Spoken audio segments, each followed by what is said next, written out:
I'm here with Mr. Pete Quinones. It's been a while since you've been on the show, man. How have you been doing? Doing good, Tommy. How are you? I'm doing well. I'm doing well. I'm excited to get into this. One of the things that I feel like I want to start the conversation off with, because I find this to be important, is I kind of like float between worlds here. I'm friends with like you and Matt Erickson and Jason Murrenchuk and all these guys that are kind of more of the dissident right, so to speak. And then I'm still like kind of floating within the libertarian space in ways, still real close with a lot of them guys. And I kind of have I wouldn't say I have a split perspective. I want to say that like I don't necessarily 100% agree with any of y'all, but I enjoy the conversations. And the thing that's so interesting about having conversations with those of y'all from the right is it's a perspective that a lot of people have never heard before. And we're gathering information like from like Tom Luongo and from Stormy Waters and some of these guys and looking at the world in a different way.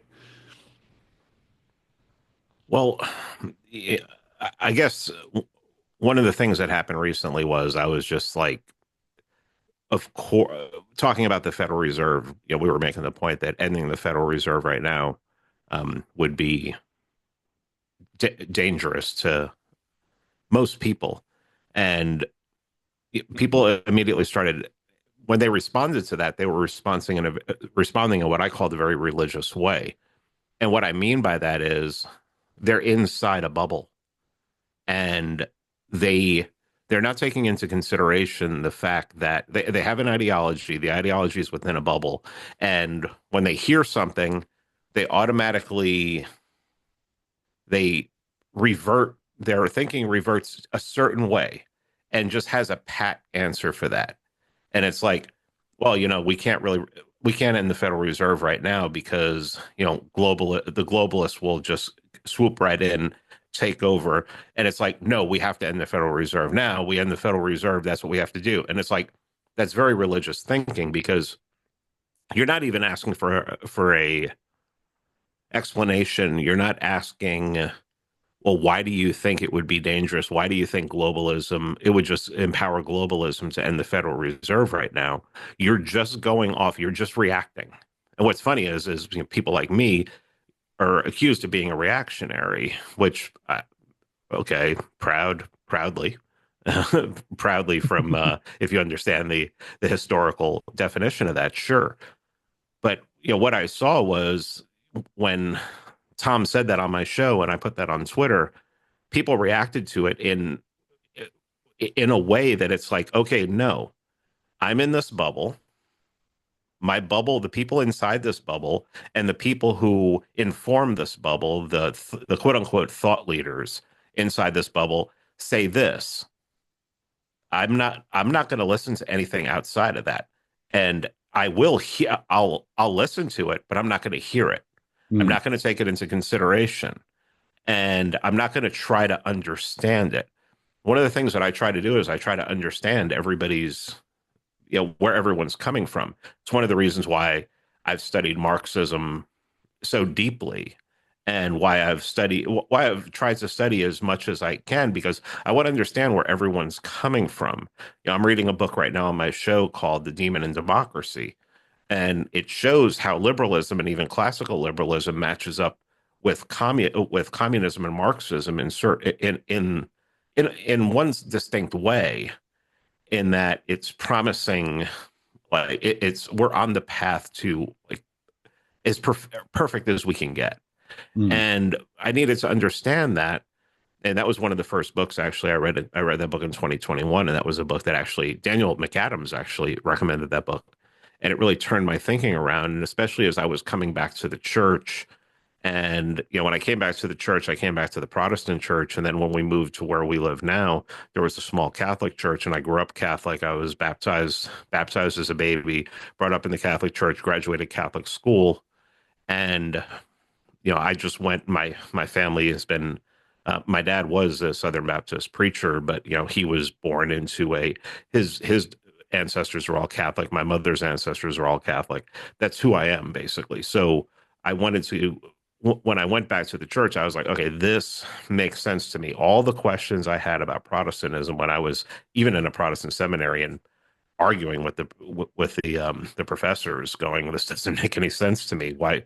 You, how do you know this? Hmm. What's your authority upon this? And really, that's what informs me now is like, what's your authority? What's your authority to tell me that we need to end the Federal Reserve right now? Oh, well, theft, um, fractionalization of money. Sure, I understand all of that. Okay. But I'm telling you, if you end the Federal Reserve right now, it's going to hurt the majority of the population. It's going to impoverish them. And people will die. And it's like, well, and no one wants to ask me why that would happen. Why we'd have insane deflation, which would help a lot of people, but it would also, a lot of people are going to lose jobs because a lot of people are going to be forced to shut their businesses down. I mean, there are all these variables that are real life Hmm. that are happening right now. What Jerome Powell's been doing at the Fed for the last 4 years by basically destroying the Eurodollar system, bringing our our interest rates were an interest rate on a credit card that was issued in Austin, Texas. The rate on that was being determined by someone overseas, wasn't even American. He destroyed all of that and he brought it home. So when I look at like just and I'm just using the Federal Reserve as a jumping off point because that was one of the things you asked me when we talked when Hmm. we talked before we recorded the other day. Um, I was like, okay, well there are all these things. People are like, oh, we can go to Bitcoin right now. I'm like, can we? Who? How? So Trump's talking about because he has people around him who are like, well, we need to make it an M1 reserve. We're going to have an M1 reserve of Bitcoin. Okay, well, what does that mean? That means that people are going to be able to borrow money off of it. Hmm. Who is stopping them from borrowing money off of it at 4 to 5 to 6 to 7 times?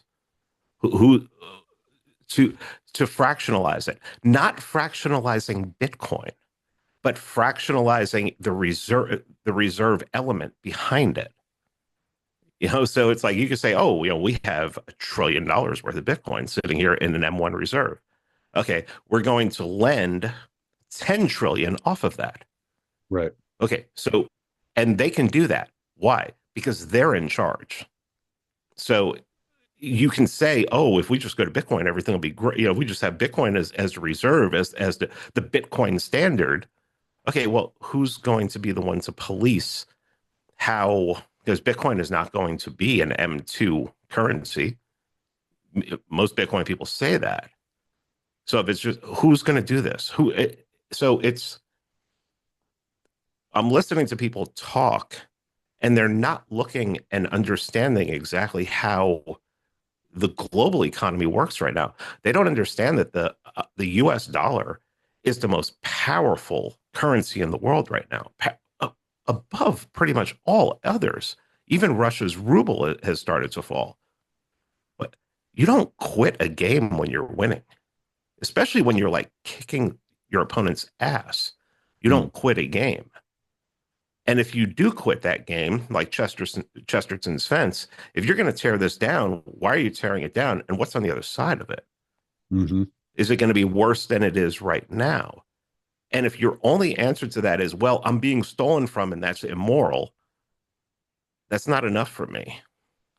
That's not enough for me because your grandmother, what are you doing to your grandparents? What are you doing to old people who have no idea what this Bitcoin stuff is? Who, in a deflationary situation, they may actually do well because prices may drop, but also there may be things that aren't available to them anymore. So really, it's when I look at how I used to think when Chris and Robert and I were writing the Monopoly on Violence, the documentary, Hmm. we were so inside a box and not considering what else there was. We're saying we need to tear this down, we need to tear this down, we need to tear this down. This is immoral, this is immoral, this is immoral. Okay, well, what's on the other side of that? What's waiting? And do you have people on the other side ready to save people? Because I know a lot of people, other people who say, oh, well, I'm just waiting for everything to collapse. Okay, do you know who's going to be in charge after a collapse? The person who can feed people. Can you Right. feed people? I mean, it's all it is. It's religion. And as somebody who is religious and somebody who has a catechism and goes, this is what I believe, it's right here. I understand that. But this isn't, but, this is personal over here between me and my church. We're Hmm. talking about all the people and people that I care about too, people that I share values with.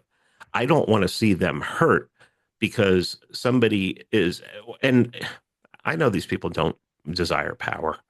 I know they're no danger at all, but they could influence something one day without understanding what's on the other side of that. Hmm. And they may think, oh, and really I'll bring up communism again.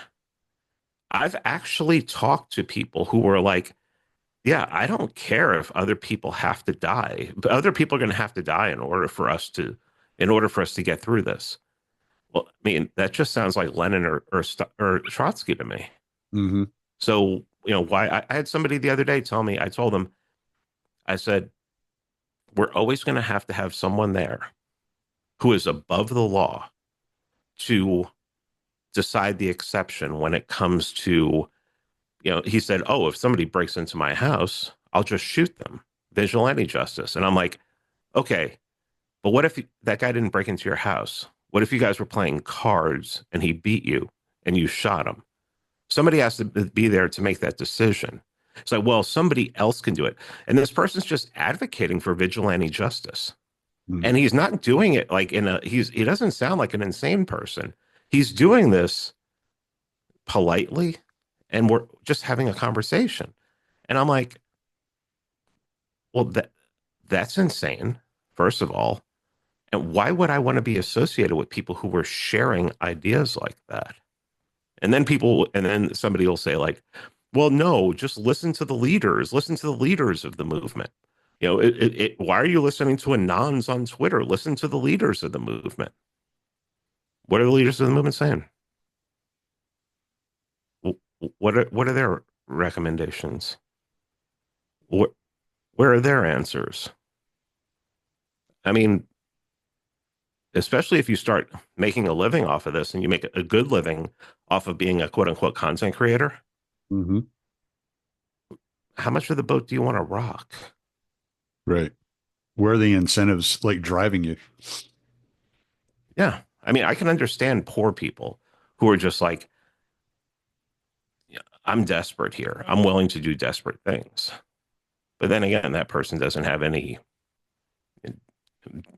really have a following or people listening to them or anything like that. But still, these ideas are just ridiculous. I mean,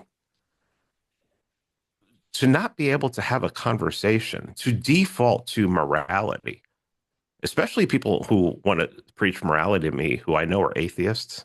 Hmm. It's like, yeah, I mean, sorry, your your argumentation ethics and your private this is an ideology about private property. That's not morality.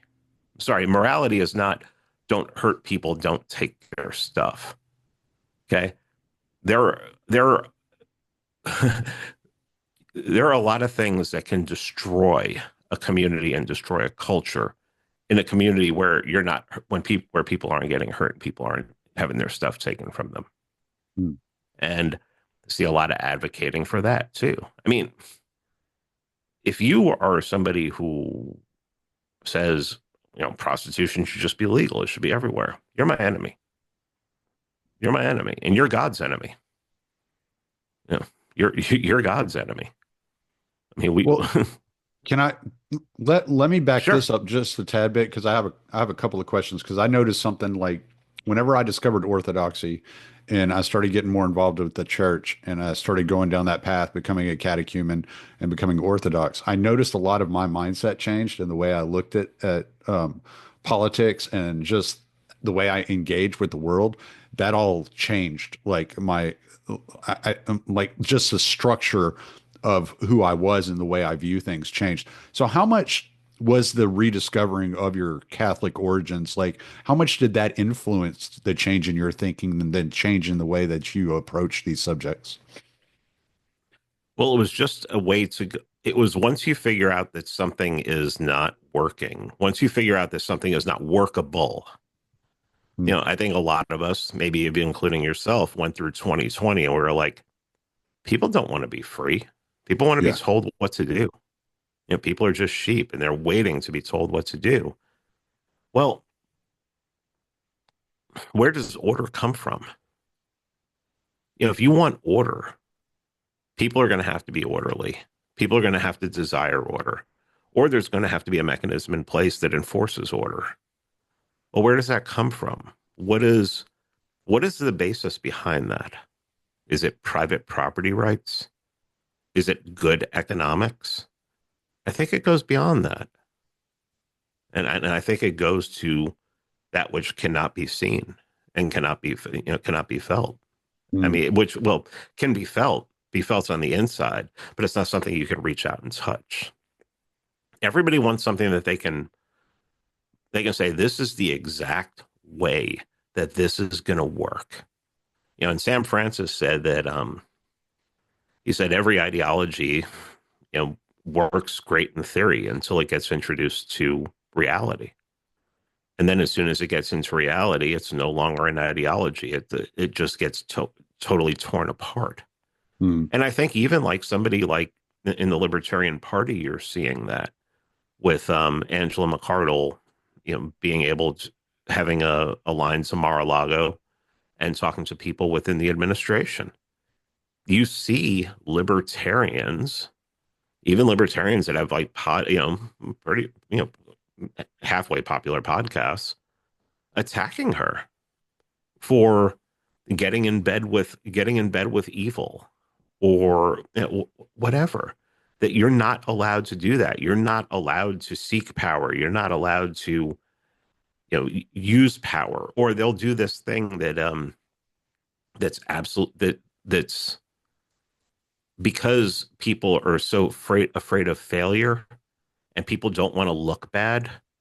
They'll say, "Oh, you're just going to sidle up, and he's just going to tell you what he wants to hear, lead you down the path, and you're not going to get anything." Mm. Okay, so if that happens, so what? So what? Right. What do you or what? Okay, what are you going to die of embarrassment because you thought something was going to happen that didn't? Are you going to look foolish? No, that's how politics works. And it's just sometimes you're going to get you're going to get your way. Sometimes you're going to be able to leverage things in your direction. That's the way life works. That's the way, if you're talking to somebody and you're trying to talk down the price of a car you're trying to buy or something like that. Sure, I mean, these are the kind of people who are like, if you go, look, I can't go below 23. I can't go below 23,000. You're like, I'm sorry, I'm not going to go below 23.5. And then you're like, all right, I'll do 23.5. These people Mm. look at you like you're a loser or something like that. I mean, because you wanted it a certain way and you didn't get it. Right. That's life. That's life. Get out there and live it. Get out there and fail. Get out Hmm. there and fail over and over again. Yeah. I completely agree with that. And it's like what Matt Erickson said for, you know, a long time there in 2020, 2021. Don't let the perfect be the enemy of the good. Like you didn't the United States did not end up in the situation that it's in today politically all at once. It was one step at a time, and you're only going to be able to chip away at it one step at a time. You're not going to be able to chip it. And I'll talk to some of my friends that are libertarians, and I love these guys, and we've been friends for years now, and they're like, "Yeah, but Trump's bad on Israel," and I'm like, "Look, dude, look at the political like." uh 95% of the country landscape. is bad They're on all, Israel. yeah. I was like, I told him, I was like, I've come to the conclusion that Israel is going to be the last cancer that gets cut out of the United States. Like, and if you just accept that and you're like, okay, like what can we do? Like, where can we start making like changes? And what can we accept, and just start looking at it from that perspective, then it kind of changes the way that you view the landscape. You're like, none of these people are going to be like my best friends. They're all billionaires. They all have power. They don't think about people like me whenever they go in, day in and day out. I'm not like on at the top of their mind, but at the same time, if they are more focused on my enemies than they are on me, then I'm like, okay, well, at least we have something in common and I can kind of get behind them, and I had the same idea with Peter Thiel. I was like, yeah, maybe, like I've been saying it for years, like maybe tomorrow he'll do something that I just despise and I can't live with. But at this moment, he's my friend as far as I'm concerned, because like he's got his power focused in the right direction to destroy the things in the government that are actually harming me and harming my family, right? So yeah, I get exactly what you're saying as far as, you can't just go all in. You can't expect to get everything all at one time. Now with the Federal Well, also, Reserve, let me can I answer yeah, yeah, yeah, yeah, address go one ahead. thing you said there. So you said that, I can support Peter Thiel right now, and then he may do something until, that will make you abandon him, later. There's a lot of people who can't deal with that. Yeah, They're just not willing to deal with that because it's more important that they're right than anything else. yeah, It's more important that they appear to themselves and to their, the group chat that they're right, hmm, that they never make a mistake, that they never go out on a limb, that they never make a prediction. One thing I learned from Matt Erickson was, I said, I don't really like to make predictions. And one of the reasons I really don't like to make predictions is because I'm just bad at it. I mm, mean, I'm pretty bad at it. And it's like, and I'd rather wait and see. And Matt said, it's great to make predictions because now you have skin in the game. Now you're there. It's like you've watched sports. hmm, Is sports more interesting when you're watching it or when you have a bet on the game? right, yeah, Yeah, and these people are just a lot of these people are just cowards hmm, because they're not willing to, if they leave theory, if they leave the theory that they're so beholden to, that if we just do this, I know that it'll work. And and I think a lot of that has to do with the fact that they know that it will never be implemented and it will never be tested in the world. So they always get to be right, quote unquote, right.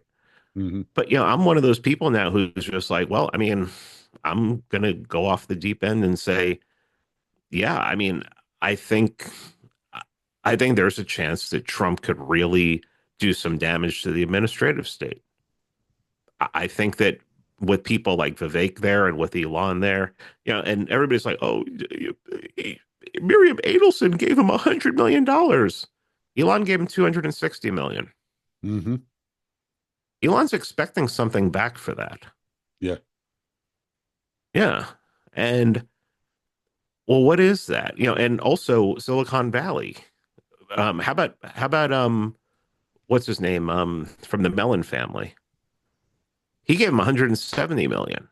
right, Okay, so is he expecting something? And this is a WASP elite, who's not like one of the black sheep in the family who was like pushing degeneracy in the 60s and pushing the hippie movement and LSD and things like that. right, This guy is like, he's just a banker. That's all he is. He's a banker. Kill him. Kill the bankers. Well, I mean, some of these bankers are trying to do their best to make the dollar worth more than it is right now. hmm, I mean, I can give you the names of people. Well, let's start with private equity Powell at the Federal Reserve, Timothy Mellon, Jamie Dimon, Now, these guys and any libertarian should understand this. These guys may not be doing it for you. They're doing it for their self-interest. But I remember when I read economics, it said that the reason why, well, sometimes people are going to start a business because they want to get rich, but whatever they produce, their self-interest could help you because what they Hmm. produce could make your life easier, could make your life more prosperous. Right. So, but you're not allowed to deal with that because central banking bad, Federal Reserve bad. And and the way I look at it is, and Tom Luongo feels the same way about this. If the next person who gets into the Federal Reserve is, you know, one of the old, somebody who's not an eighth generation Virginian, but Hmm. maybe someone who's a second generation Ukrainian, if you Hmm. know what I'm saying, Yeah. then then the Federal Reserve is our enemy again, and we need to figure something else out. But right now things are looking really, really good, and you don't quit. If you're winning 70-0, you don't quit. Well, and I thought it was interesting because in that clip that so many people had responded to, and I listened to that whole podcast, and I mean that was a very small segment of the podcast. It's not like that was the entire podcast, but and I find Tom to be very interesting. I like listening to him. I always learn something listening to him. He always makes me think. And so, but I clearly remember in that little clip that he said it's not because he doesn't think that the Federal Reserve should eventually be gotten rid of, and he's all about backing, backing the dollar with gold and the traditional libertarian view on money. He's just saying at this moment it's not the right time. You can't do it right now. And and I was like, well, that's a reasonable perspective. There's, it's not like he's saying no, the dollar's perfect, and the way that the Federal Reserve interacts with the United States is and the world is absolutely perfect. I mean, that's not what he said. He was making the point that at this time it's not the right time to do that because if you do that, it's going to cause a lot of damage, a lot of pain, and it's not going to be good for the United States, ultimately weakening the United States in the long run. And I thought that was just a reasonable way to look at that point of view and say, okay, well, maybe there's a way to go about it and to set something else up in the background while you're dismantling it from the inside and not just throwing the baby out with the bathwater. Well, I mean, I like that you mentioned there that you're setting something up, something you're like a parallel structure. Right. Uh, okay, well, I know Bitcoin is that. Okay, Bitcoin exists. I'm going to go by what the Bitcoin experts that I respect the most, like Car Campit, people like that, say that it's a bulletproof technology. Okay, well, how are you going to get everyone to use it? How are you going to make it how are you going to make it, as the book calls it, the Bitcoin standard? You're going to, well, what is it? Is it, well, eventually things are going to get so bad that governments are going to want to use it. Okay, how are they going to use it? As I mentioned before, say you have $1 trillion reserve of Bitcoin. What is stopping people who are not your people from lending 20 trillion off of that trillion or 30 trillion off of that trillion, just like the Bank of London does with with 100 tons of gold, with $100 million worth of gold? They lend 100 trillion against that. What's stopping them from doing that? What can stop them from doing that is you taking over, you becoming the government, you becoming the state, and you directing that and saying, no, it's going to be dollar for dollar with Bitcoin. Hmm. And until you're willing to do that, shut up, because that's the way things work. My buddy Charlemagne, had a great tweet 2 years ago or something like that. He said, libertarians are 100% correct when they say that the government is organized crime. What libertarians don't understand is that you want to be the mobsters. You have to be the mobsters, or else you're never going to get your way. And there were mobsters out there who did good things, took care of their neighborhoods, quote unquote mobsters. But there were Right. people in charge who took care of things. Look at Bukele right now. I mean, I'm sure there are podcasters in El Salvador who 5 years ago were saying the country can never be turned around. You know, we need to get out of here. There's murders every day. We're the murder capital of the world. This is the worst place to live. And then as soon as Bukele started coming up and started doing things, they were like, they didn't change their tune because they couldn't, because they only had one way of thinking. And then, it's probably like, oh, Bukele, Bukele's doing, but somebody has to be controlling him. Somebody, and maybe someone is. I don't know. Somebody has to be controlling him. The other shoe is going to drop. His wife is half Jewish. Okay, something's going to go wrong here. They can never allow themselves to change their minds on things. It's the way most people are. It's most people's nature is they get stuck in something.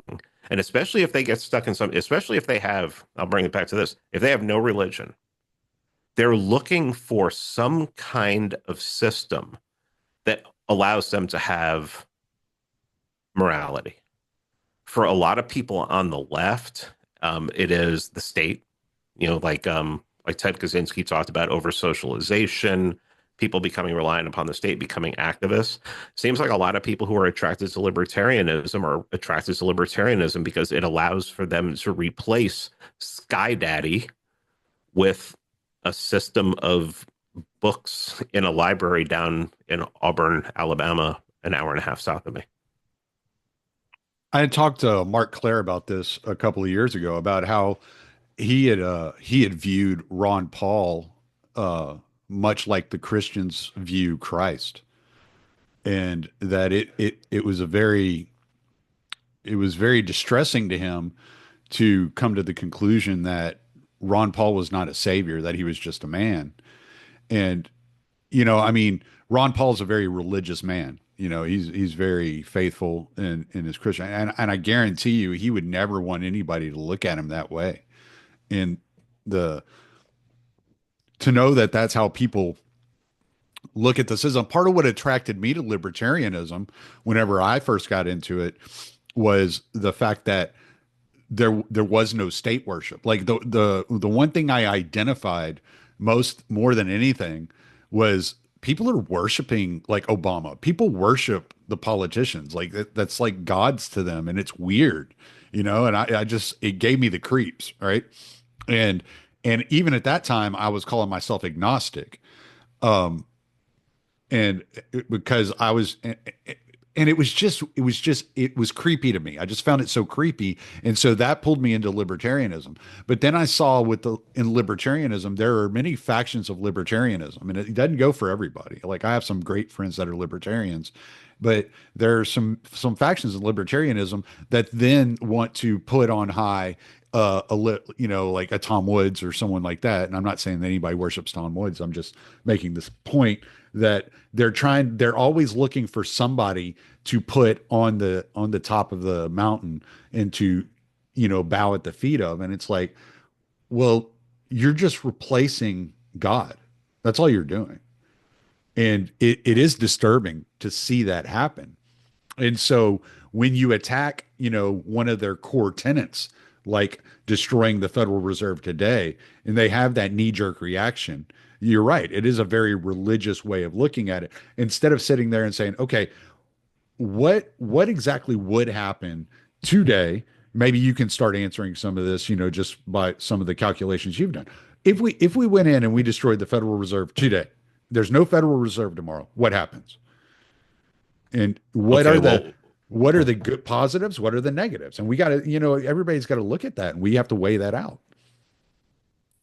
okay, the question is, okay, you destroy the Federal Reserve tomorrow. What replaces the dollar? Nothing. The Right. dollar still exists. Okay, now who's in charge of the dollar? The Treasury? Janet Yellen? Janet Yellen, who her her thesis, her PhD thesis was on Marxist, was on labor theory of value. Or are you going to send it back to Congress? Congress, who everyone has an APAC handler except for Thomas Massey. So who's going to be in charge of the dollar? Basically, who's going to be in charge of the dollar is it's going to be the International Bank of Settlements. Is I mean, Well, it's the going to be money the doesn't same people that disappear. control Congress right now. And that's what they're not looking at. They're not, the people that control the Senate, that buy the Senate, these lobbyists, big pharma, Israel, through APAC, all these lobbyists are going to now control the dollar. They already have enough control over how money's spent. We don't want to give them control over the printing of the money because it's already a big enough issue that most of the time when money is printed, it's given to the wealthy individuals before inflation hits. And by the time it trickles down to us peons working out in the streets and doing the hard labor, inflation's already hit and it's already devalued the dollar. So that's already an issue. And it would just escalate that issue. It would be worse. It would get much worse. Well, the good question to ask is, okay, so if Jerome Powell is at the Fed, he's an eighth generation Virginian, and he is basically has gone to war with the city of London. And I'm not talking about London, bad teeth and Big Ben. There's this little 1 square mile of the city called the City of London in the middle, which is its own independent where all the banks are. This is where like all the bank. This is where Lloyd's of London is. This is where all the banks are, and it was settled 1,000 years ago by Khazarian Jews, and they still own it today. Okay, they Mhm. still run it today. Okay, he's been at war with them. He's been at war with the World Economic Forum. He's been at war with the International Bank of Settlements. He's been at war with LIBOR. He got LIBOR completely. LIBOR was what was controlling interest rates, our interest rates from overseas. He got it sent to Chicago, where it's now it's SOFR, and the United States controls those interest rates. So here's a good question: if anyone controls Jerome Powell, who controls Jerome Powell? Mm. Investment banking. I Yeah. mean, he's private equity Powell. Investment banks, Wall Street. Okay. Yeah. What do we know about Wall Street? Will Wall Street exist if there is ever a central bank digital currency? No. No. Commercial banking goes away. So Wall Street doesn't want a central bank digital currency. I'm sure most libertarians don't want a central bank digital currency. But isn't that what Sometimes, Bitcoin would become if you replace the dollar with Bitcoin? Wouldn't it just be a CBDC who's going to then? do that? Well, I'm not saying anybody's going to Who's do it. What I'm saying is, it wouldn't it if you turn Bitcoin into a fractional currency, then wouldn't it just become a central bank digital currency? well, it's from what I understand, Bitcoin itself, the technology and the technology itself cannot be fractionalized. That's what I've been told. That's what it's been explained to me that can't. So I'm going upon that can't happen. Oh, But okay. what can happen is what I've already described is it can become a reserve. And what Bitcoin people are hoping on is praying on is that won't be fractionalized. You can't fractionalize Bitcoin because Bitcoin is not going to be your currency. The Lightning Network, even the inventor of the Lightning Network says the Lightning Network doesn't work. It's not going to work. It does work. I mean, but it's not going to work for commerce the way they want it to work. Oh, So okay. you're going to have a proxy, like how we were on the gold standard at once. When we were on the gold Right. standard, the proxy was the dollar, Hmm. and you were only allowed a certain amount of dollars to every ounce of gold. Well, that's the way it should be for Bitcoin. But the problem is who's going to regulate that? If you want the Bitcoin to be the reserve, and there's only 21 million Bitcoins, who's going to regulate how if that gets, or are you only going to have 21 million, say, let's say it's not called the dollar anymore, it's called the Satoshi. You're only going to have 21 million sats, or just call it sats out there.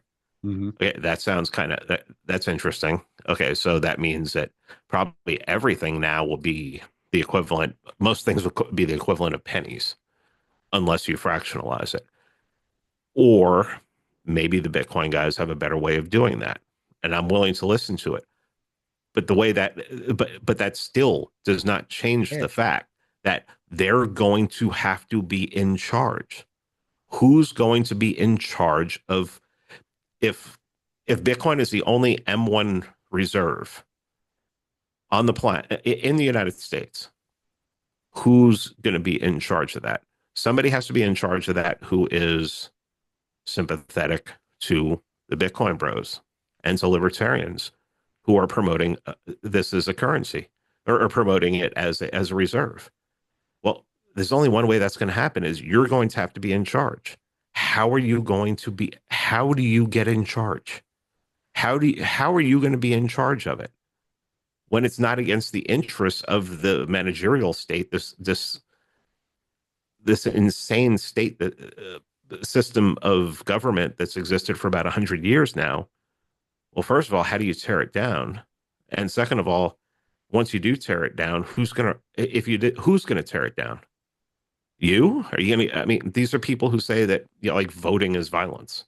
Yeah. That voting, that if you're a politician, you're a thief. You're all you're doing is you're robbing people's wealth. Okay, so how do you expect this to happen? There is a practical side to everything. Okay, I think you and I both believe that the Eucharist is the body of Christ. Mm. If we don't go take the Eucharist, we can believe that all we want, right? But we Right. still have to go to church and we still have to get it, right? So we Right. have to get off our ass and do something, right? Hmm. Okay, well, I mean, who's doing anything? What, podcasting, giving speeches, writing books? Great. Me and my friends have decided to, we started something 2 years ago, this November 11th, where we're raising up young, getting young people and raising them up and showing them what being an elite is all about, what being a natural elite is all about, um, what getting into positions of what getting into positions of power would look like, so that you reward your friends and you punish your enemies. Okay, that's what politics is. Once you Hmm. understand that politics is rewarding your friends and punishing your enemies, that's it. There is no we're all going to get along. Everyone knows this.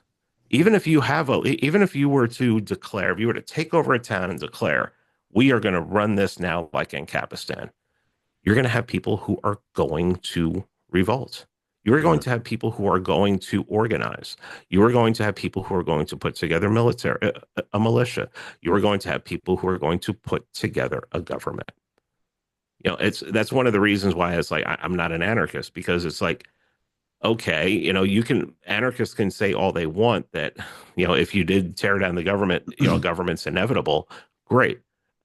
Okay, if you understand that a government is inevitable, that people are going to want a government, just do that now. Make it look like you want it to look like. And when you consider that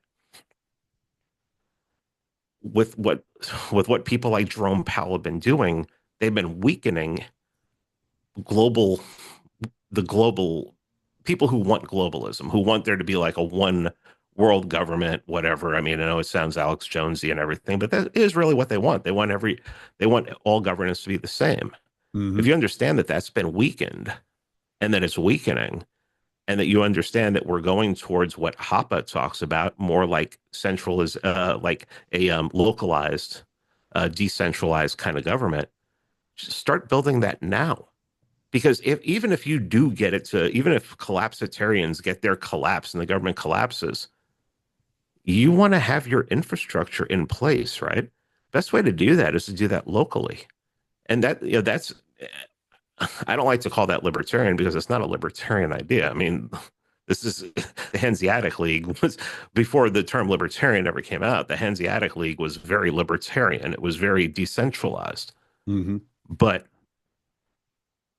if you don't have a plan, if you don't have a plan and you don't understand people's incentives, this is another term that libertarians throw around all the time. They're like, I have people who tell me, when I talk about how much degeneracy there is in the culture and how much damage that does, they're like, well, if we had Bitcoin, people's incentives would change. I'm like, okay, so what you're saying is okay, so people would be wealthier, so people would have more, and wealthy people aren't degenerate. You think their incentives would change? Look at all the people who like win the lottery. Now all of a sudden they went from, living in a very small home to having $20 million. Mm, How many of them does that work out for? none. Why? Yeah. And I'm not saying that, I want everybody to be poor and everything, things like that. But when you have when you have a cohesive culture, when you have people who share values, when you have people who speak the same language, it's easier to organize. People are more, Sweden famously had a very free market economy up until a Hmm. certain point in the middle of the 20th century. And then they decided that they were going to basically become this huge welfare state. And people complained about it, but en masse, people didn't complain about it. People do not complain about the welfare state in like Iceland. Why don't people complain about the welfare state in Iceland? I mean, you may get one or two outliers, or maybe 100, or even 1,000, but still, when you consider the percentage of the population, most people are perfectly fine with the welfare state in Iceland. Well, why? Because everyone there's like seventh cousins. The same with Sweden until they started importing every, you know, mentally ill African and Middle Easterner into the country. Hmm. And then people were like, well, I mean, this probably should only be for people who are from Sweden. That's Right. the way we designed it at first. That's the way I've you actually build heard it. them talk about that too. Yeah, that's the way you get, this is one thing I've always said this. If libertarians ever get their way, it's going to look exactly like the kind of world I want to live in. Because the kind of world I want to live in is the only way you're going to have libertarianism, where it is where it's a small group of people, and they share the same values. And people can say, "Oh, well, that's just a covenant." You're just talking about how covenant communities where you can have a communist community over here, and you can have a conservative community over here, and you have a narco-capitalist community over there. That's not going to work. First of all, you have a communist community over there. When have communists ever left anybody alone? Yeah. Okay, I mean, That's no shit. it's just a matter of time. Okay, so reward your friends, punish your enemies, build what you want. I mean, I don't, but but understand how the world works and understand how it works now, and don't understand that if you were to just all of a sudden overnight, I know Rothbard talked about this. Oh, if you could, what is it, snap your finger or Push a something. button. Yeah. Yeah, push a button. Oh, I'd break my finger pushing that button. Do you know how many people would die? Do you know how many people would starve to death? Do you know how many people? I mean, what's waiting? You know what's waiting? The same exact people who are in charge now, because they're going to be the only ones who are going to be equipped to feed anyone. They're the only ones who would even have the infrastructure to do that. You don't have any infrastructure. At least the agorists talk about building, parallel infrastructure, even though, heavy industry is never one thing that they could deal with. And, I mean, how do the only way to do banking is to do it privately. And how's your grandmother doing with her Bitcoin wallet, things like that. Well, now you're okay. Say, well, I'll just take care of my family. I'll take care of my grandmother. Now you're speaking my language. How about doing that now? Yeah. Okay. Yeah. How about starting now? How about getting everything set up now for the world you want to see? And I'll ask the question again. How are you going to get to the world you want to see other than wish casting, throwing your penny in a wishing well, or just saying, oh, I hope everything falls apart? Because believe me, if everything falls apart, no one's going to the only people who are going to be begging to be anarcho-capitalists are people who are anarcho-capitalists right now. And I guarantee you, a lot of those people, are not going to be begging to be are not going to be anarcho-capitalists anymore. Yeah, I know. All right, let's I want to talk about Doge a little bit before I let you go, if you don't mind. Um Huh? so Sure. we're talking a little bit about, you check and see why a fence was built before you tear it down. And after seeing how Elon attacked Twitter whenever he went in, and by attack, I mean he just taken it on head on and dealt with the problems that were going on at Twitter before he was the CEO. And seeing him go in and cut like 80% of the workforce, and Twitter is actually functioning still really well, if not a little bit better than it was before. And still seems like they're making quite a bit of improvements. I'll get off of Twitter for a few days and I'll get it back on, and I'll notice little tweaks here and there that I hadn't seen before. So I feel like with him and Vivek being very competent and successful business owners, understanding what it takes to build a business, see that business thrive, and cutting the fat off those businesses in order to be profitable. I feel like they'll have like a very clear sense and view of how to attack the federal government and look at all these different bureaucracies and agencies that are existing, and be able to consolidate uh, agencies that do duplicate work like the FBI and the federal marshals, and be able to consolidate those down to like one agency and things like that. And I think it'll happen in a very quick fashion, and there that the United States, as far as the citizenry, won't feel a lot of the pain um, from this, and that most of the pain is going to be government bureaucrats losing their jobs and actually having to enter the private sector for the first time in their lives. Am I missing anything in my assessment and how I'm looking at this? Well, yeah, I mean, the first thing you have to realize is that if they do what needs to be done, there's going to be a lot of people out of work. I Yep. mean, I think just the executive branch employs 2.8 million. So, I mean, most of those have to go. And people are going to be screaming about all these unemployed people and everything. I mean, at this point, just give them a year's worth of salary, let them go. I'd rather just pay people off. It's like the whole reparations thing for black people. I'm Hmm. perfectly fine with that as long as you leave. Yeah. You have to leave the country, and then we'll just destroy the dollar after that, and you won't have anything. But um, but what people need to understand is if they understand how the administrative state works, and really the best way to understand the administrative state is to read like The Managerial Revolution by James Burnham. And a lot Hmm. of people will be like, well, he makes a lot of mistakes in there. Well, yeah, he was making a lot of predictions that just didn't come true. And I actually heard somebody say today that was criticizing Burnham because he said that Hitler was going to win. And I'm like, in 1940, everyone thought Hitler was going to win. Hmm. I mean, I mean, he just basically, I mean, they walked into France backwards and told them Hmm. they were leaving, and they took over. Yeah, I mean, everyone thought that. But Burnham shows that what a managerial state looks like. What a managerial state looks like is it's basically the deep state. Is you have this state, a permanent state that's always in charge, and it doesn't matter if you get the most ideologically possessed person in there. They're not in charge. Right. And from what I've seen, and Vivek did an interview. This is a year ago, over a year ago on the Sean Ryan podcast.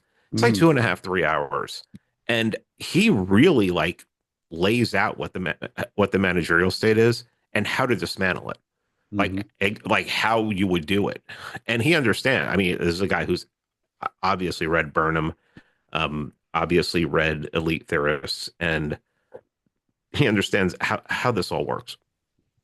So I think one thing that's smart about him is he's not an anarchist. So he's not looking to destroy the state. He's trying to get the state to the point where one person can be in charge.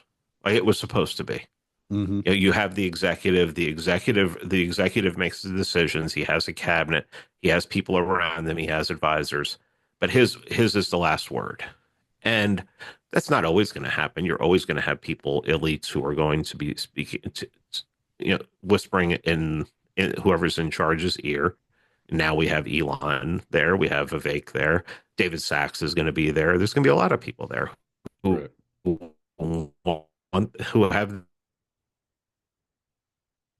own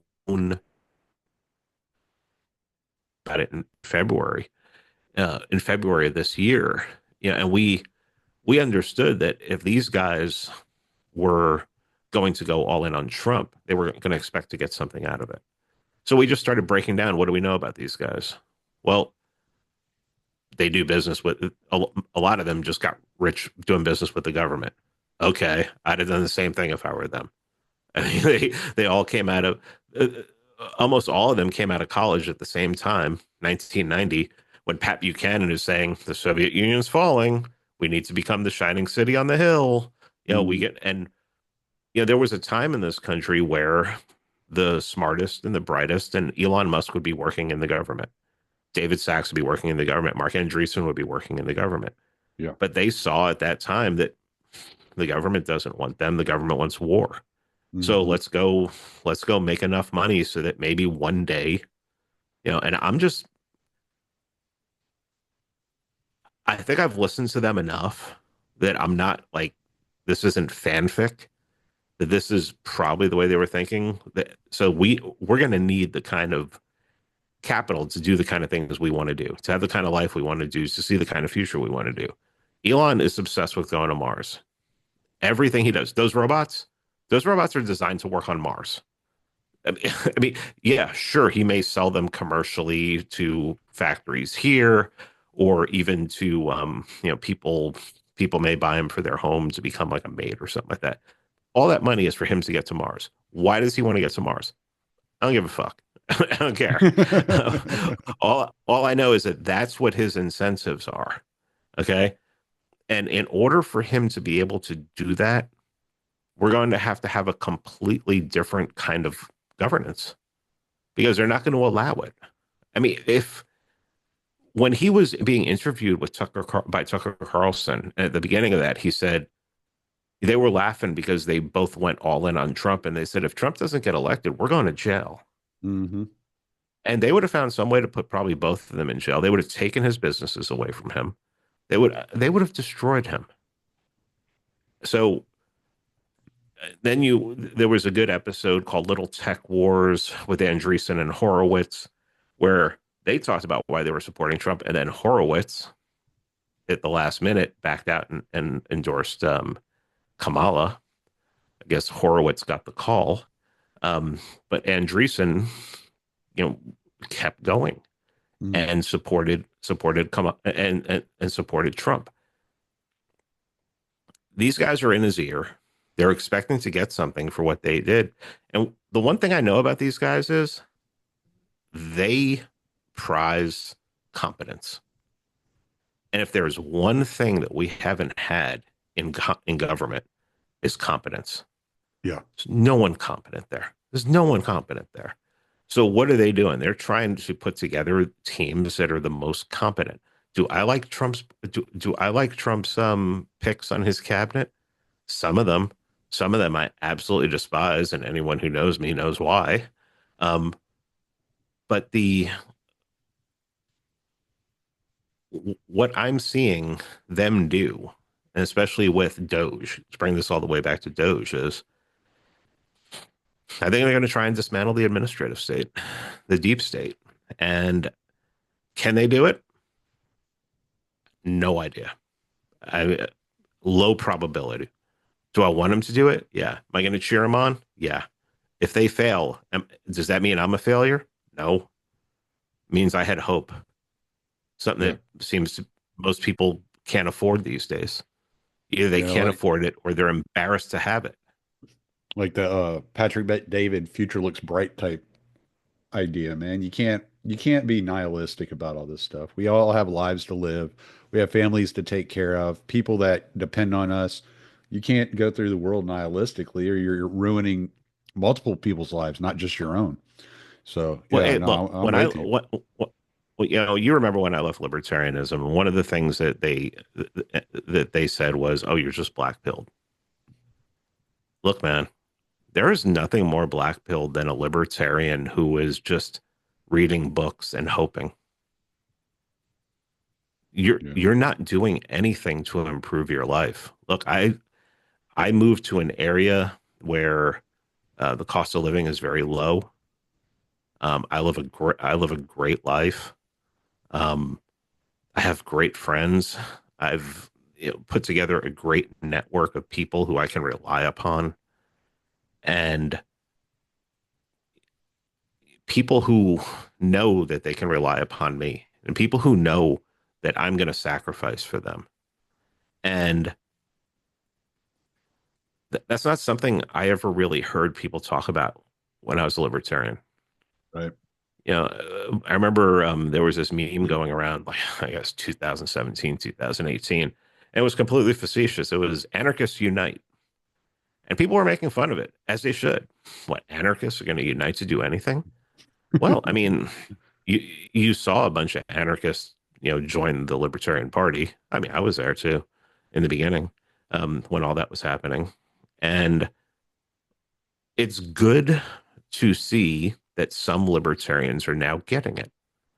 Some libertarians are like they're living in the real world and looking Mm, for real world solutions while still hoping that there is something that their vision, can happen down the line. right. But if you're not willing to like take the little victories and build towards something, that means you're just waiting for things to collapse, or you're waiting for things to change overnight. And that's not going to happen. I mean, collapse. The people who are in charge right now are living way too well, way too high on the hog to let this collapse. They're just not going to allow it. I mean, Right. I became a libertarian in what, 2007? Immediately, what did I start saying? Oh, the dollar's going to crash. The dollar's going to crash. Oh, the dollar's going to crash any day. The dollar's going to crash any day. It's what, 17 years later? Hmm. What am I going to sit around going, oh, the dollar's going to crash when the dollar is maybe its purchasing power isn't as good as it needs to be, but when you compare it to all the other currencies in the world, it's number one right now. Yeah. What was it? And It was like the beginning of the year. I believe the euro was like $1.65, maybe even closer to $2. And now, whenever because I just got back from Namibia a few weeks ago, and whenever I was in at I don't even Heathrow know where that Airport, is. Namibia, it's I southwestern Africa. okay, You've heard of the Skeleton Coast? not really. No, Okay, well that's that. It's like South Africa and just a little bit northwest of South Africa is Namibia. It's where Beatrix. northwest. Yeah, Okay, yeah, it's where Beatrix dad's from. He's from Namibia. oh, So okay. I went and met him in South Africa, and then we flew over to Namibia and did like a 2 week road trip through Namibia. Oh, that's cool. That's Yeah, awesome. it was awesome. But but yeah, like whenever I was in like in Heathrow, it was like $1.25 the euro was. And that was, I mean, that's down almost like 50% since the beginning of the year. Oh, I'll give you one even better. When I was growing up, and I'm older than you. I'm probably 10 years older than you. When I was growing up, the British pound was $2 to $1, one of our dollars. Hmm. It's $1.25 now. Yeah. It was almost like for decades, it was pegged at $2 to the American to one American dollar. Mm. And now all of a sudden it's down a buck and a quarter. And now it's down 75 cents. I mean, that's over what's it's over 66%. Right. 66%? Yeah, roughly 60. I mean, there's something happening, and it's Jerome Powell. It's what Powell's been doing. And to stop him from doing that right now is basically saying, okay, I want all of these foreign nations that have their sights set on us to win. And, I mean, you can be an anarchist and go, well, I don't even believe in states. They're legal fictions. They don't even exist. Mm, Okay, that doesn't change the fact that all of this exists. All this infrastructure exists. What the money, what you use to buy food, unless you live in an area, and I know there are probably a couple of people who live in the area listening to this who can use, cryptocurrency. I mean, but that's the outlier. 99 point, high percentage of people are relying upon the US dollar in order to do this, in order to live. Okay, well, why would you want to see that go bad? I yeah. mean, yeah, and I understand. Oh, Pete, you're not even thinking about it. Look at how much inflation went up, and so I completely understand that. You understand it could be worse, right? Yeah. You understand it could be a lot worse if Powell didn't raise interest rates the way he did. And he was like, well, he was just trying to raise interest rates to fight inflation. Okay, maybe, or maybe he was raising interest rates to make it impossible to make it harder for our enemies to buy our money. Hmm. Yeah, I mean, it's right now the city of London is like going to like Saint going for Saint Kitts and all these different places to try and buy our debt that China's selling, Mm, just so that they can have something that is worth something.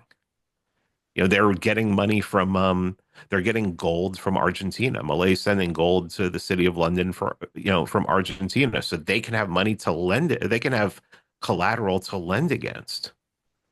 And Luongo said on the show that he thought that they sent that gold to buy the Falkland Islands. I'm sorry, I did some research, and I love Tom, but we get stuff. We're off on stuff often, and I'm not finding any research showing, especially since they just found they're doing new drilling there. I don't think England's giving that up, so you got to wonder, well, why did that gold go there? And I'm not saying anything about Malay. I don't, you know, I know a lot of people are just all over that guy's dick, but I don't trust. I don't trust someone. Yeah, I need to see somebody like dramatically improving things over a couple of years. And I think, what we've seen, Malay, from all the numbers I've seen, as long as they're true, he's improving things. And I hope that that stays that way because I think Argentina is a great country and a great people. mm, Um, but whether you believe it or not, Powell has made our lives better by staving off these people, these forces like the World Economic Forum and the Bank of London and these the ECB, the European Central Bank, from taking over and doing great damage to this country. And when I say country, I mean people. I'm no fan of the government of this country, especially this regime. But I mean, I care about the people, and I know that mm. that's even anathema to some libertarians. I had a very popular libertarian economist. When I was talking one time, I talked about this will help people. He's like, "Why are you looking to save people?" Okay, well, I mean, that's Well, I'm we're certainly not not. looking to harm people, and Yeah, yeah, I mean, part I of mean, that perspective also comes back to, our strengthening of our faith in Christianity is because I know, like, prior to like stumbling headfirst into orthodoxy as clumsily as I did, um, that everything I looked at, every policy I looked at, it was from my own lens. I didn't care about anybody else. I wasn't worried about anybody else. And now, like, now I find myself like much more soft-hearted towards other people and how it affects other people, when the government is, abusing their power. And I would do stories on police violence and stuff like that, but it was more out of selfish, like, I don't want this to happen to me, like, more than it was like I cared about what happened to that person. And I feel like that is completely flipped over the last like 2 years. Well, I mean, if you're doing episodes on police violence, you're basically showing how you're exposing how people are being taken advantage of. And there's something good about that. Something that my friend Stormy Waters, obviously not his real name, talks about It is not is I remember obvious. My boss's name is Stormy. is it really? That's amazing. Yes. But but he the first time he and I ever got on the phone, he had like text he had DM me like in February, and then we didn't get on the phone with each other until like I guess July or August. And one of the first things he asked me was he said, over the last few years, have you found that you've been like more emotional? Like it's almost like you're going through like menopause or something like that. Like you'll see a story in the news and it's not like you get weepy, but you get like a righteous anger and that it can cause you to get misty and almost like, what and I was like, yeah, I've been and what's funny is we talked we everyone we talked to, we most of the people are guys are like, yeah, that's the way I've Mm, been. And I've gotten to the point where if you don't, if that hasn't been you, because I see that as a shift in, what Moranchuk talks about, the spirit of the age, where he talks about you're going from like the age of the devouring mother to the vengeful son. And hmm when that happens, when you have these shifts, it's almost like a shift in consciousness, and it causes people to their emotions to be a lot more in tune with what's going on. And hmm Stormy said this. He said this the other. I think it was on our last panel show that we're doing, the Inquisition. He said if you're somebody who hasn't been experiencing that in the last 3 or 4 years, is I don't really want anything to do with you. You're mm, not helpful to me. You're not somebody who's going to help change things for in the direction for human flourishing. That's not you. You're If you can look at like it's like we're recording this on the day that the verdict came down that Daniel Penny is not going to jail. yes. I almost started crying. You know, and you know, if that's not, if that doesn't elicit that kind of emotion out of you, then it tells me that you're probably not in tune with what's been going on in the world, Mm, especially since COVID. Maybe you see COVID as tyranny, where I just see it as like an abstract evil force took over and just, went after us, went after humanity and y- unleashed, something on humanity that should have opened a lot of people's eyes to where we're going, but mm, also should have understood that there are people out there who really want you dead. And if you're not taking that seriously, if the way you take that seriously is by going, I just need to read more Rothbard and I just need to get more people to read Anatomy of the State, you're not going to make it. I mm. mean, you're not, yeah, you're not. And I definitely don't want you, I definitely don't want you on my side because this is all spiritual warfare, all of Yeah. it. Yeah. And and to not recognize that, to be so blind to that, then the Bible says that God will blind people and harden their hearts towards certain things.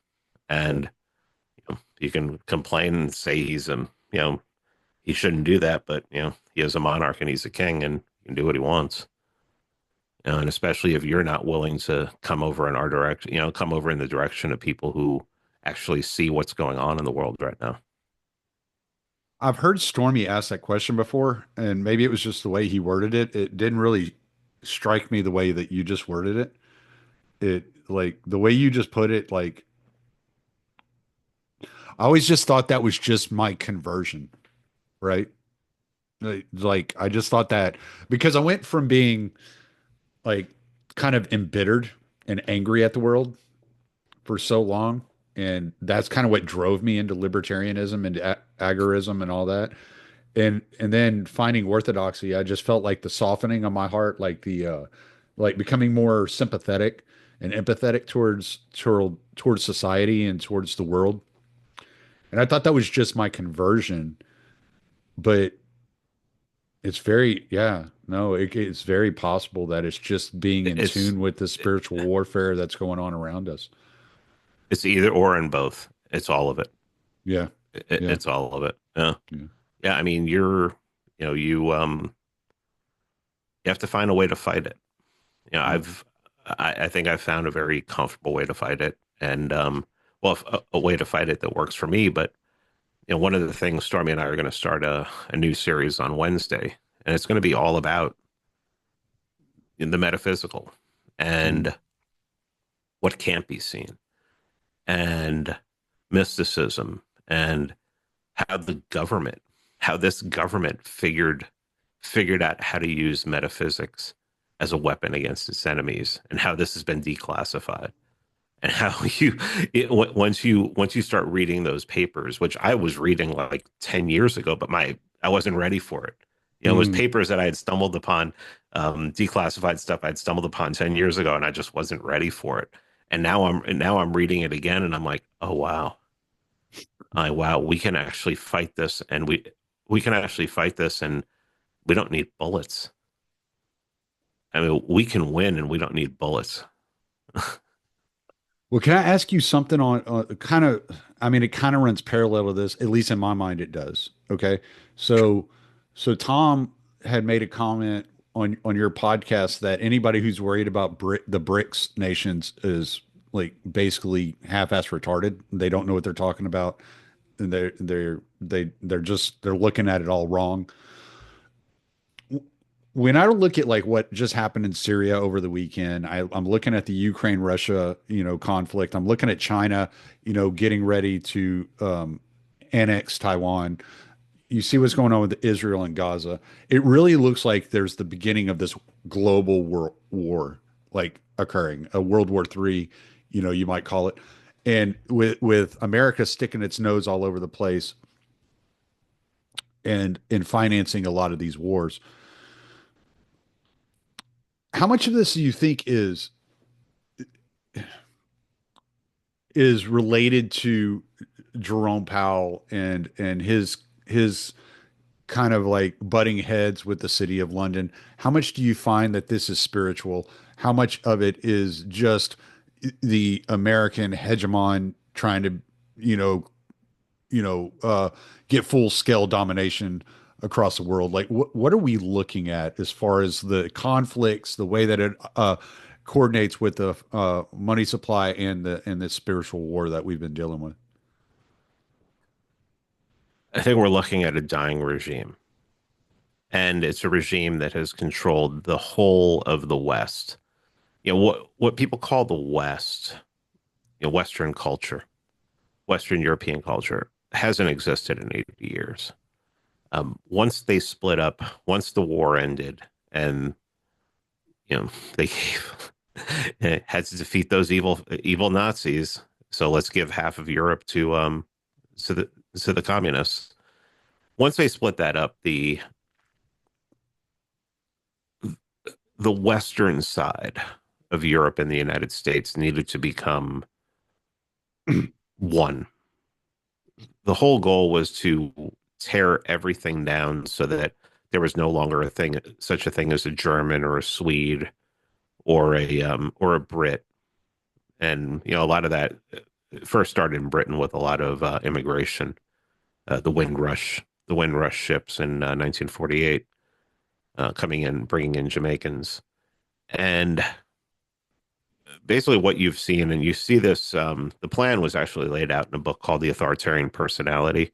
It was done by Theodore Adorno and three other guys from the Frankfurt School, and they basically said, okay, so what makes someone a fascist? What potentially makes someone a fascist? And how do we stop them from becoming fascists? And they basically said they needed to tear down the family. They needed to prevent people from going to church. Um, Basically, anything that was traditional needed to be not only destroyed, but also delegitimized in the eyes of the public. You know, and you will talk to a lot of libertarians who find that to be, oh, that's in our past, and it happened. And the way we know that that book, first of all, then you go back and you find out that the Frankfurt School was working with the CIA, Mm-hmm. and that's how that. It's like people are like, well, that just said that in a book. It's like, well, it came true, right? Interesting that it actually came true. It's like the book Rules for Radicals. Yeah, that's just a book, but we see we see those rules played out in everyday life all the time, and they Mm-hmm. work. So basically, the West was destroyed, and the one thing that they didn't rely upon, and this is something that you saw, the turning point for me that I can point to is October 7th. After October 7th, when you read the authoritarian personality, you look at who wrote it. There's four people who wrote it. It's kind of hard to ignore that three of the names are from the same tribe. Mm-hmm. And then you you look at like the World Jewish Congress, and they put out these videos that say that we were responsible for the Civil Rights Act, we were responsible for women voting, we were responsible for this, we were responsible for that, we were responsible for gay rights. And yeah, they actually use Harvey Milk, somebody who like was known to be having a relations with 14-year-olds and 15-year-olds. They're actually bragging about this. And they took over the universities too. And what's funny is you'll have Christopher Rufo just talked recently about how successful the Jewish people have been in academia. Yet he's somebody who attacks academia. After October 7th, they realize some of the people who are the thought leaders in this, the forebear, the people who are carrying on the tradition of this, of deracination and destroying the nuclear family and destroying and seeking to get people to not be Americans anymore, and not be Germans. It's more important to do it in Europe because that's where the war was. People started, well, all these people who didn't grow up in church and weren't taught that Israel is God's people and that they can do what they want. And if Israel doesn't rebuild the second temple, Jesus isn't going to come back. Well, you have a whole generation of people now who didn't go to church to learn that. Where would they possibly learn that? And they started revolting on campuses. And they went, oh shit, our golems are turning on us. And you saw panic. Anybody who remembers the Ben Shapiro videos, Dave Rubin, who had never even talked about being Jewish in passing, except in passing, you saw all these people who, like, all of a sudden they had this awakening of their identity, or maybe they had their identity all along and they were just hiding it, and they felt like they had to bring it out now. And people went, and a lot of other people who, I mean, I was already awakened to this. I was awakened to this in 1998. Went, wait a minute. How do these people have so much? How does this one group have so much power? And I think it caused insane panic within Jewish power, left and right, especially right wing. Israel just started going nuts, started killing people randomly, killing civilians, didn't matter, just dropping bombs on them. And of course, they get to say that everyone they kill is Hamas. Everyone we killed is a terrorist. Every 2-year-old we killed is a terrorist or a potential terrorist. And Or a human shield. you, yeah, or yeah, human shield. That's always my favorite too. Mossad headquarters is right in the middle of a busy Tel Aviv neighborhood, but Hmm. that's not a human shield. I mean, if you were going to go to war with them and you wanted to take out their intelligence, you'd have to take out a residential neighborhood, but that Yeah. wouldn't be considered a human shield. That wouldn't be considered being human shields. And I think they went into panic mode, and I think that's what you're seeing. I think you're seeing is crap. A bunch of people have started to recognize that we have this overrepresented power in a lot of different things. Thomas Massey coming out on Tucker's podcast and saying that everyone, everyone in Congress has an APAC handler. Hmm. Um, Candace Owens starting to talk about things. People just people talking about this and it becoming an open conversation. And people who are listening to this right now who are like, this is complete anti-Semitism. Pete's talking about because you're just not allowed. You're not allowed to talk about this. If you talk about black crime, oh yeah, I mean that's racist. I mean you shouldn't be talking. You start making socioeconomic arguments and excuses and everything. Mm. But it's a special kind of evil if you talk about these kind of people. When you talk about Jews, when you bring up the fact that who started the Ukraine war? Victoria Nuland and who prosecuted it, Anthony Blinken, how they're all from one tribe, and all of their ancestors come from Ukraine, and there's more synagogues in Odessa than there are in all of Israel. And And you're look what like, they're well, and some look what really they're weird. doing to the traditional Orthodox Church in Ukraine. No, I mean they're Yeah, completely decimating it. If you can follow Father John Whiteford on his Telegram, and he's got stories after story after story, day after day after day, how they're completely desecrating the icons, how they're completely desecrating the church, how they're like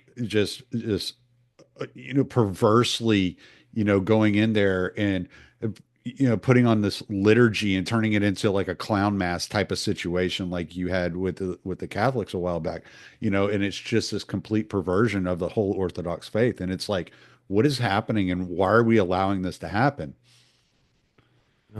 and what a Jewish president Yeah, and a Jewish president is doing it, is presiding over it. yeah. And I think that's what we're seeing. I think we're seeing, but I mean, honestly, I think what happened over the weekend is, it's like you said earlier. You said Israel is going to be the last domino to fall.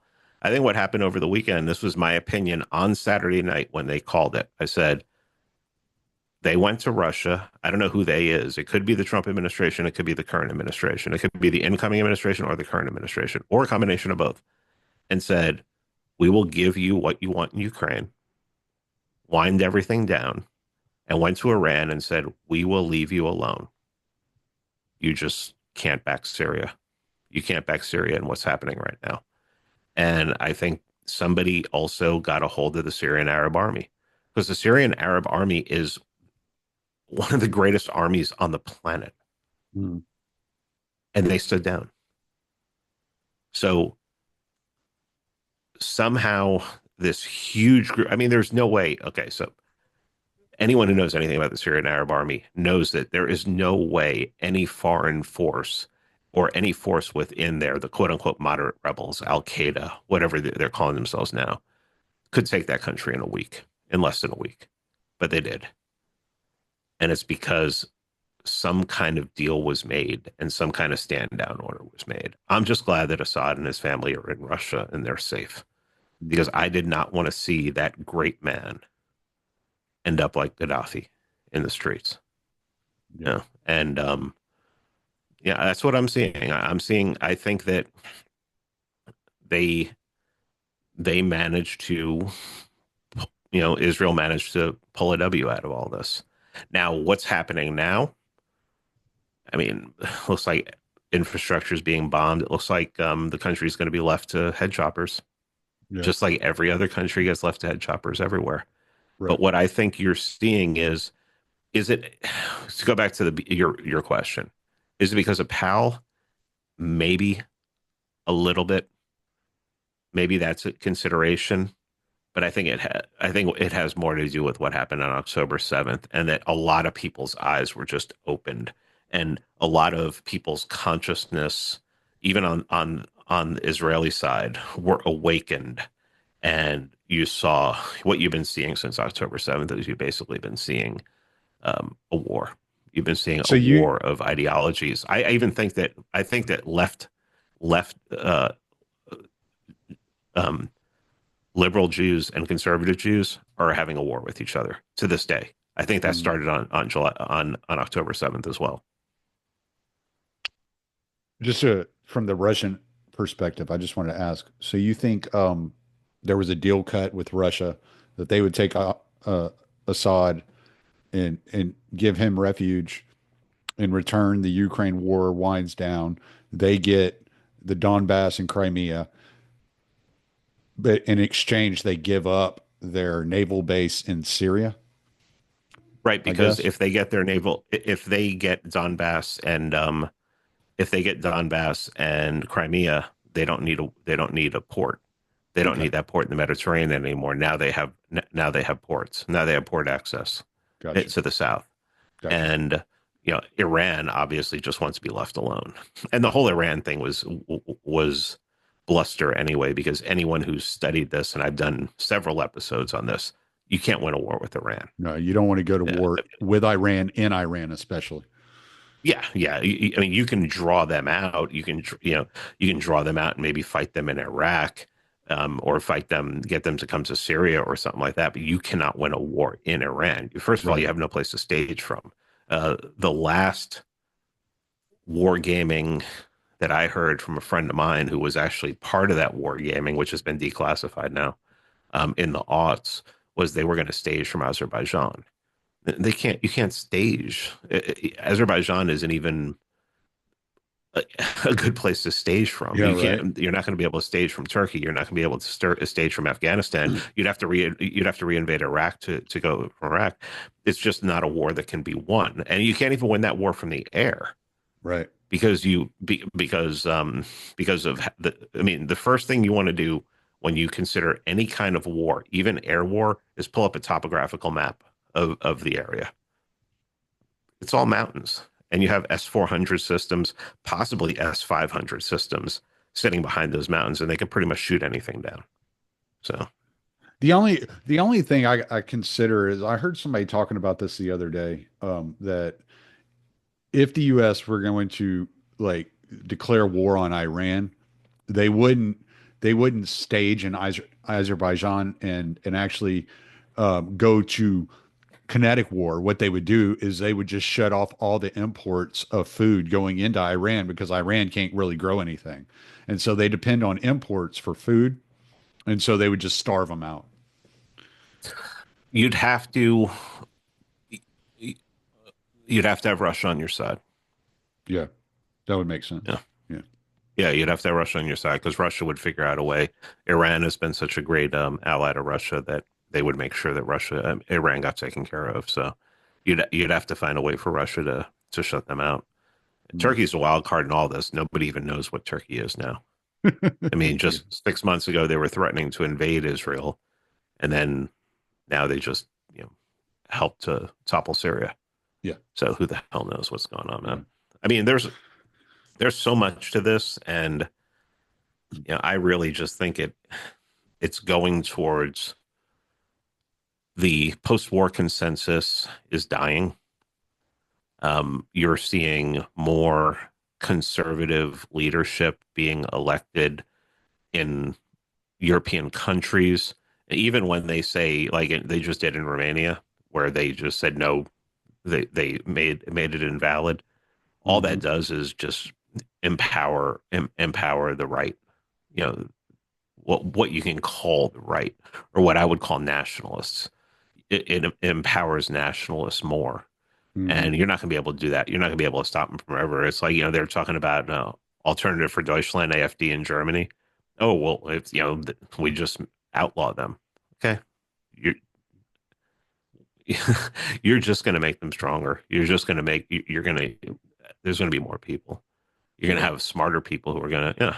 I mean, right now, we're in that midpoint where the old world, this old regime, still has a lot of power and is doing a lot of damage. But to anybody who can see, and especially if you look at it from a metaphysical lens, you can see that it's dying. You can Hmm. see that it's being defeated. You can see, if you know your Bible, if you know your church history, you can see what's happening with this regime and this ideology that's taken over the West and basically destroyed it. And you can see how it's phasing out and how you're going to have this shift. Now that shift can happen. That shift can take 50 to 100 years, but it's obvious that it's happening. I said probably a year and a half ago that I thought that the spirit of the new age was going to be authoritarianism, either left or right authoritarianism. And I don't think it's going to be left authoritarianism because that's basically what it's been for 100 years. Hmm. Um, but that's also not something that can normally happen overnight.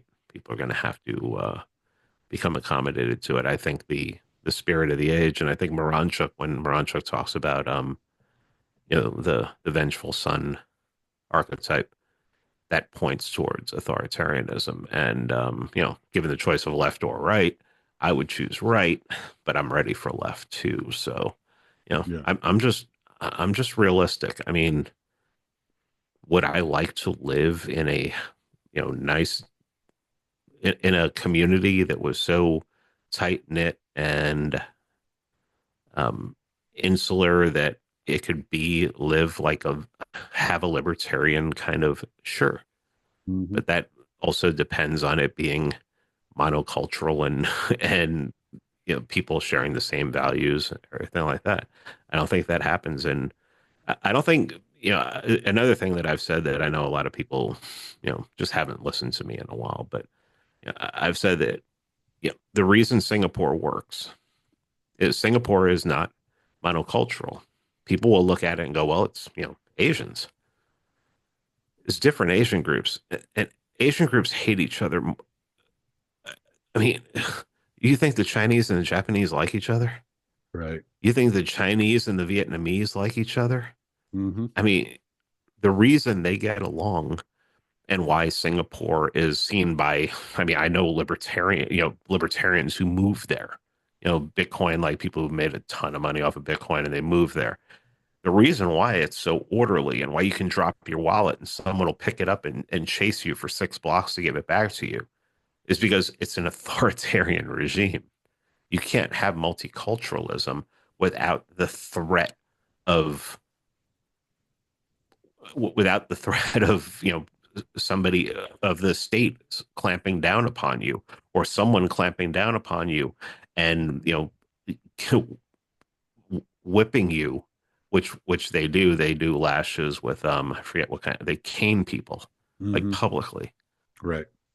Well, that's the way if you want to have a multicultural society, to me, the only way I can see that that works is by having that, by having authoritarianism and by having that kind of threat hanging over people's heads. Um, the the only way you're going to have peace, when you go to, when people talk about places in the world where there isn't a lot of crime, well, like El Salvador right now. Is El Salvador libertarian? I think a lot of people would say that Bukele is a dictator, Mm. a benevolent dictator. Um, where do you have, or like one of my other favorites is, well, the reason those cities are so violent is because they have Democrat mayors. Vermont, New Hampshire, and Maine have Democrat mayors all over the place. big cities. What three states are in the top five of like least amount of crime and violence in the country? Vermont, New Hampshire, and Maine. What do they have in common? Are they a monoculture or are they multicultural? Hmm. Maybe start taking that into consideration. And then you look at places like New York City, where unless you have a cop on every other corner, which they did when Giuliani cleaned up the city, quote unquote, cleaned up the city, you're going to have violence. Right. So, yeah, that's what I'm saying. That's what I've come to. That's what a lot of people will say is just completely racist and anti-Semitic and all sorts of phobics. And I don't care because I know I'm right. Yeah, your give a fuck meter broke a few years ago, so Yeah, I it's don't know just why like, they waste I don't their care. breath. Yeah. Well, all right, man, plug away. I got to get off here. Yep. Quinones show, all podcatchers, doing a really good series with my friend Thomas now on California, the history of California, and how California went from the reddest state in the nation to what it is now. Hmm. And it wasn't organic. Let's just say that. And it's still a red state. Most people just aren't willing to accept that. PeteSubstack.com, where I try to do three things a week. I'm taking care of my wife now with after her surgery, so I'm not having a lot of time to do stuff in the morning. So just I'll be in and out on that for the until she heals up a little more. And then the Old Glory Club, oldgloryclub.com. See what we're doing, having chapters open up all over the country, and we're looking to. It's a fraternity. Yeah. That's exactly what it is. It's a fraternity of each other up and help each other succeed in whatever we wish to do.